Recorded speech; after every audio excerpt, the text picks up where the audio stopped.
The National Desk, America's News, now.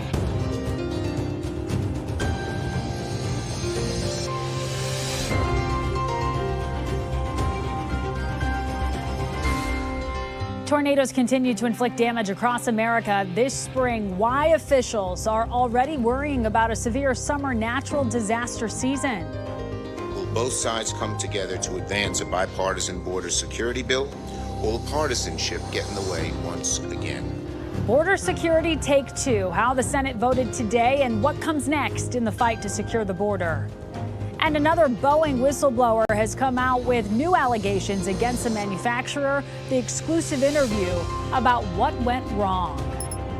This is the National Desk, America's News Now. I'm Amira David. Right now, we are tracking several severe storm fronts across the Great Plains from the Dakotas to Texas, with thunderstorms possible all the way to the East Coast. Severe winds of 75 miles per hour can be expected, with isolated hail and tornadoes possible again this evening into later tonight. And heavy storms this morning, well, they put flights at a ground stop in certain places, specifically in New York's airports, as well as Newark, for about 1.5 to 2 hours. More than 5,700 flights across the country have been delayed, with more than 260 cancellations today. Also, at least one person died in New York today after being struck by lightning. Iowa Governor Kim Reynolds is requesting an expedited major disaster declaration from the federal government after severe storms killed 5 people this week. 3 powerful tornadoes hit Iowa, destroying more than 200 homes. The city of Temple, Texas, is under a disaster declaration for severe weather today. Many roads there closed, and officials are telling residents to stay home if they can. Louisville police released 2 videos that show part of the arrest of #1 PGA golfer Scottie Scheffler at last week's PGA Championship at the Valhalla Golf Club. Scheffler was arrested and faces felony assault of an officer as well as several misdemeanor traffic violations. Meanwhile, the Louisville Metro Police Department has taken corrective action against the arresting officer for not activating their body cam during the arrest. The police chief said this was a violation of the department's standard operating procedure. Scheffler still faces prosecution and will be arraigned on June 3rd. His attorney says they will continue to fight the indictment. Scottie Scheffler didn't do anything wrong. We're prepared to litigate the case as long and as aggressively as necessary, and we're not interested in settling the case. It'll either be dismissed or we'll go to trial. A Pittsburgh man, 33-year-old William Murray, who was arrested last month for vandalizing a synagogue in Squirrel Hill, now faces 34 new charges related to making a bomb. Upon investigating his apartment in late April, law enforcement found chemicals and other incendiary materials there. Officials confiscated those materials from his home and destroyed at least 32 completed devices. According to WPXI in Pittsburgh, William Murray is not currently in custody.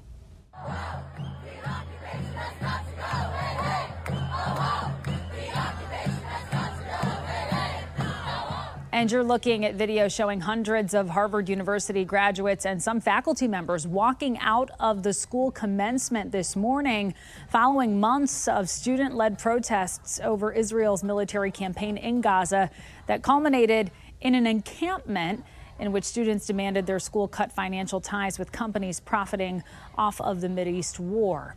The walkout came a day after the school announced that 13 students who participated in the encampment would not receive their degrees. All of it taking place just hours before another round of college presidents were summoned to Capitol Hill and grilled on their response to Gaza solidarity protests on their own respective campuses. Today, the presidents of Northwestern, Rutgers, and UCLA interrogated by House Republicans who allege they failed to protect Jewish students on campus amidst reports of anti-Semitic intimidation. The Senate has once again rejected a bill that was crafted to try and improve the situation at the southern border. The issue has become front and center in the 2024 presidential race, with both Democrats and Republicans now digging in their heels on who's to blame. Here's the National Desk's Christine Frizzau. It's take two on Capitol Hill at an attempt to pass what was a bipartisan border bill. The motion is not agreed to. The legislation, which was endorsed by the National Border Patrol Union, provides more money to fight fentanyl smuggling and to hire more Border Patrol agents and immigration judges. It also tightens asylum rules. It was crafted with the help of conservative Oklahoma Senator James Lankford, who ended up voting against it. It's no longer a bill, now it's a prop. While a handful of Democrats also oppose the bill, most insist it's a sign Republicans, who have long called the situation at the border a crisis, are all talk and no action. With a warning voters will be upset they blocked it. When they hear that the only reason Republicans are backed away from this bill is not that it wasn't strong enough, but that Donald Trump said he wanted chaos at the border, they don't like that. The White House asked on Wednesday why President Biden isn't doing more with his executive authority. Why should he have to do it unilaterally? Why should we do it in a legislative way? In order to deal with what's happening at the border, in order to deal with a broken immigration system, you need law. But it's a law many others say could incentivize more people to come. You don't disagree with more border agents or more immigration judges? I'll never disagree with more resources. However, we can't have a bill out there that gives President Biden the cover to break the law. Joseph Edlow, former acting director of U.S. Citizenship and Immigration Services, argues the bill codifies what he calls catch and release for those who claim credible fear. Instead of giving them immediate hearings, they would be released and given work authorizations. There are legitimate people seeking protection, but the majority of people that we are seeing coming across right now are economic migrants, and the way Congress has written the law, that is not a grounds for protection in this country. So with Congress unable to move this, the question now is if President Biden will take matters into his own hands to the extent that he can. And Christine, what can the president do solely using executive orders? Republicans say he can do what his predecessor, President Trump, did. He can bring back the Remain in Mexico policy, where migrants had to await their asylum cases in Mexico. They say he can shut the border down if he wants. The White House continues to insist Congress needs to get this done, both to ensure the laws stay consistent and also to get funding for whatever changes they decide on. But I'm going to be keeping my eye out for an announcement from the White House on some changes soon. Mexico's elections are on June 2nd. Amira? And we know you'll stay on top of it, Christine. Christine Frizzau live in D.C. for us. Thank you, as always. A truck driver in California is in custody after Customs and Border Protection officers found more than 1,400 packages of meth concealed in a shipment of squash. Officers came across the man at a San Diego port of entry facility on Monday and did a scan of his tractor trailer. A canine team then detected the narcotics worth more than $18 million. The officials seized the drugs and are investigating further. Abortion pills could soon be reclassified as controlled and dangerous substances in the state of Louisiana. Lawmakers there just approved a bill that would reclassify mifepristone and misoprostol. Supporters say it would protect women from coerced abortions. Opponents say it could make it harder for doctors to prescribe the medications for other reproductive health needs. The governor is expected to sign it into law very soon. The University of North Carolina Governing Board has removed requirements for their public colleges and universities to have a diversity, equity, and inclusion office.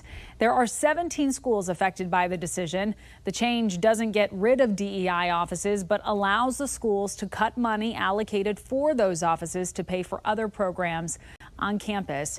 UNC Chapel Hill, for example, has already cut $2 million from its DEI program and will now use that for public safety. The Supreme Court has upheld voting maps for South Carolina's 1st congressional district, saying it does not need to be redrawn to accommodate 30,000 black residents there. This is seen as a win for Republicans after losing a similar lawsuit last week regarding a Louisiana district.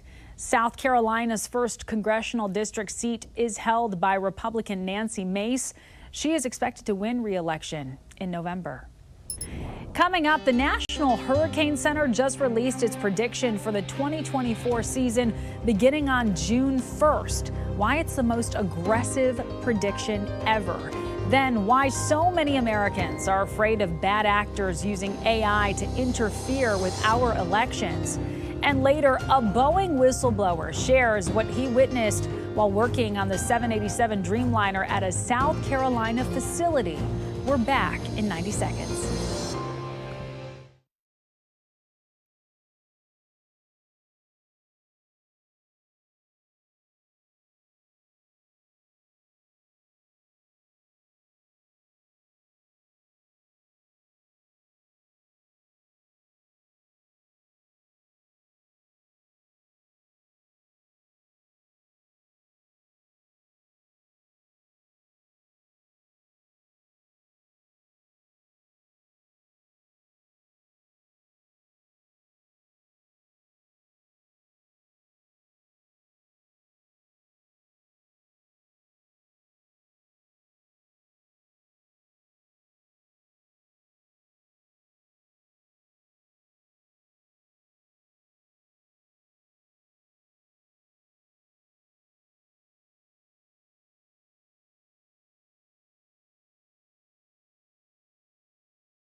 We could see a record number of hurricanes this year. The National Hurricane Center predicting more hurricanes than ever for the Atlantic Basin. The NHC expects 17 to 25 named storms and 8 to 13 hurricanes, with 4 to 7 in at least Category 3. The season begins on June 1st. The first named storm usually forming around June 20th. We usually get the first hurricane by August 11th. The NHC also says it will be releasing an improved forecast cone.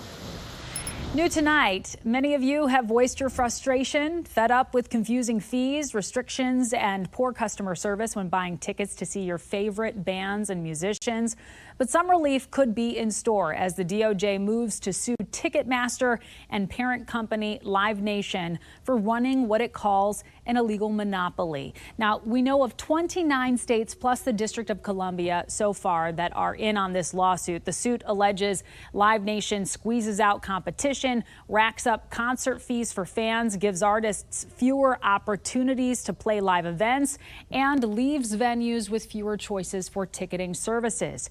U.S. Attorney General Merrick Garland says it's time to break up the monopoly.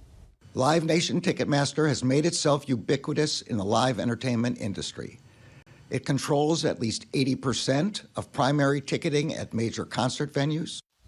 That's a big market share. Live Nation generates $22 billion a year in revenue and owns or controls more than 265 venues across the country. Garland says this lawsuit seeks to lower prices for fans and open venue doors to more musicians. Right now, Donald Trump is campaigning in the South Bronx, in one of the most Democratic counties in the country. His campaign expected several thousand people to attend the rally. The Bronx Democratic Party also planned a protest in the same location. The former president hoping to draw in more minority support as he highlights his positions on topics like the economy and immigration. About 2/3 of Americans are worried there could be violence after this November's Trump-Biden rematch. That's according to a new Reuters Ipsos poll of more than 3,900 adults. The results show there are concerns that extremists will become violent if they're not happy with the election results. And most Americans are concerned bad actors will use artificial intelligence to impact the election negatively, according to another new poll. The National Desk's Janae Bowens has a look at voters' AI concerns.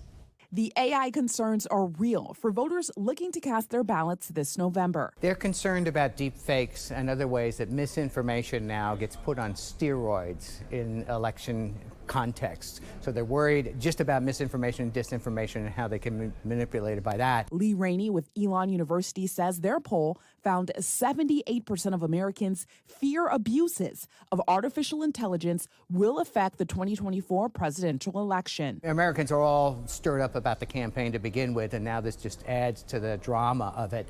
The other thing that was so striking in the findings is that lots of Americans say they can't trust themselves to detect fake information from real information, fake photos, fake videos, fake audio. And so they're admitting that they are confused in an environment like this and struggling in it, and they even think worse of other Americans. About 7 in 10 think most voters are unable to detect fake photos and video, and nearly half doubt their own abilities to spot digitally altered media like this. It's important that you save your vote for the November election. Voting this Tuesday only enables the Republicans in their quest to elect Donald Trump again. That AI-generated robocall imitating President Joe Biden telling people not to vote in New Hampshire's primary election was going around earlier this year. The Department of Homeland Security has warned state and local leaders to be on high alert for this type of fake content. AI experts say all of us should be skeptical of political content, especially if something seems too stereotypical, and check it with multiple reliable sources. That survey also found 93% of Americans think some penalties should be applied to candidates who maliciously use AI. I'm Janae Bowens reporting.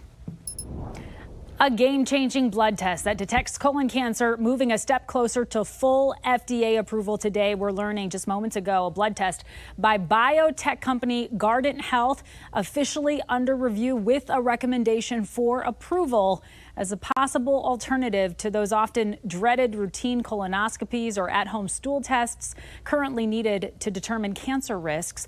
The hope is, once approved, that it could help remove a stigma around gut health maintenance and increase the rate of screenings, of course, ultimately saving lives. We have reporters all across the country in your neighborhoods covering issues that matter most to you. We're taking the pulse of America. How you doing, sir? This is body cam video showing the moments Marysville officers made a stop that, quite frankly, may have helped to avert a serious situation. 90-year-old Raymond Shaw, who suffers from dementia, was reported missing in his hometown, driving more than 100 miles from Greenfield, Indiana to Marysville, Ohio, before being located by officers. You know what state you're in? Indiana. No. Marysville Police Chief Tony Brooks says officers here were able to find him thanks to several flock cameras posted around the city. You're not in any trouble. The family relieved, making the trip from Indiana here to the Buckeye State to bring him home. It takes just 10 seconds and the Francis Scott Key Bridge collapses. One of the world's largest cargo ships, the Dolly, starts the domino effect. It crashes into only one support column, and the entire 1.5-mile-long bridge crashes down. Federal engineers knew why immediately. The bridge is fracture critical. There are more than 17,000 fracture critical bridges in the U.S., all built without any structural redundancy. We dug through national bridge inventory records to find them all. And Baltimore's Key Bridge isn't the only one you may recognize. Also on the list is the Woodrow Wilson Bridge. This stretch of I-95, it connects Maryland with Virginia. The Roosevelt Bridge is also a fracture-critical bridge. The rules for CCW permits changed on January 1st. The biggest change involves carrying a gun in sensitive areas such as schools, hospitals, and parks. The gun lobby got an injunction and the Ninth Circuit Court of Appeal is yet to rule. Now people wanting a permit or trying to renew have a new hurdle to deal with: finding a qualified trainer. We went from 115 recognized trainers that we used because you have to go to the classes, to 8 overnight. The community event on Saturday, June 1st, will feature experts to explain the CCW rules and answer questions. A former Boeing employee speaking out about his concerns over quality and safety issues at the company. When we come back, we'll take you inside his alarming allegations.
Roy Irvin worked on the 787 Dreamliner for Boeing in South Carolina. Now, this former Boeing employee is talking about the problems he saw firsthand. The National Desk's senior investigative reporter Ann Emerson sat with Roy Irvin for an exclusive interview, and here's his story.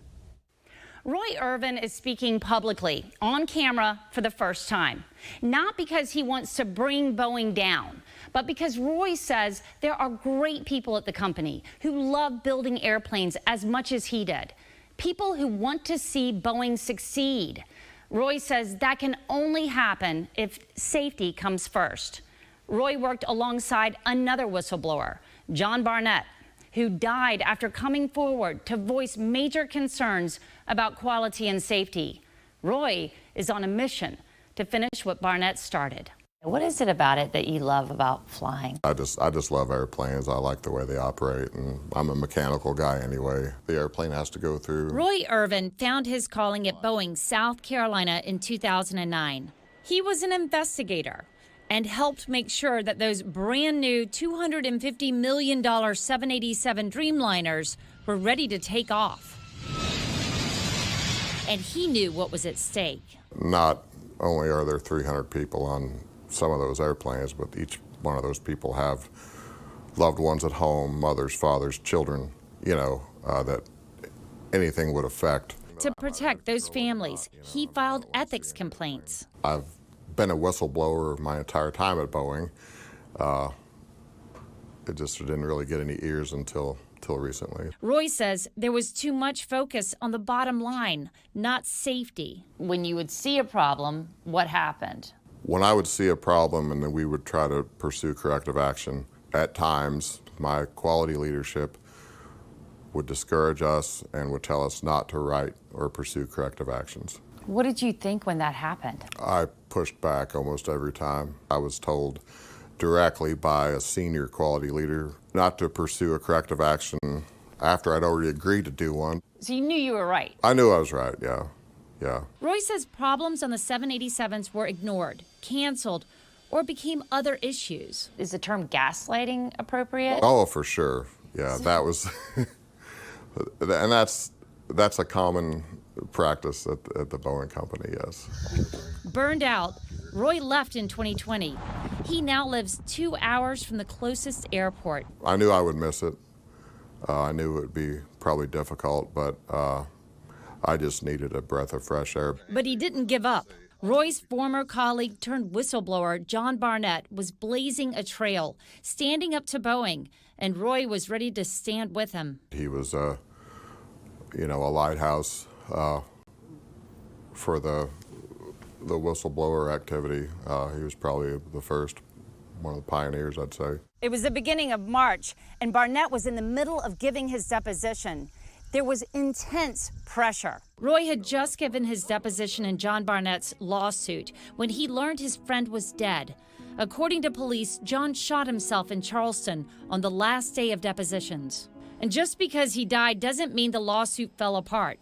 Lawyers say Barnett has every file and email to back up his claims. Is Boeing too big to fail? I don't know. I've heard that before, but I think they need some serious regulatory intervention. Reporting for the National Desk, I'm Ann Emerson. And Boeing released a statement about Irvin's claims. They said since he left in 2020, there have been some changes, saying this: Boeing takes very seriously any allegation of improper work or unethical behavior.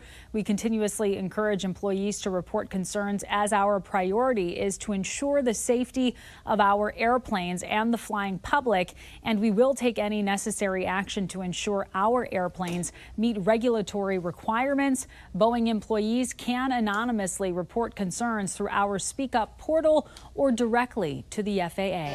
Stay with us. We'll be right back.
Remember last year's Memorial Day travel jams? Well, chances are they will be much worse this year, and here's why. AAA predicts this Memorial Day weekend will be the busiest in nearly 20 years. And let's take a look at the numbers. We're talking about 43.8 million people traveling between today and Monday. Now, AAA says most of those travelers are going to be traveling by car. We're talking about 38 million people, so the vast majority, they're going to be taking the car. TSA estimates up to 18 million people, however, will pass through airports this long holiday weekend. It's just a snippet of what's to come, as U.S. airlines expect to carry a record number of passengers this summer. AAA says most travelers, more than 38 million, will be taking the car. Now, if you're one of those that's heading out this weekend, safe travels to you. Thank you so much for joining us in this edition of the National Desk.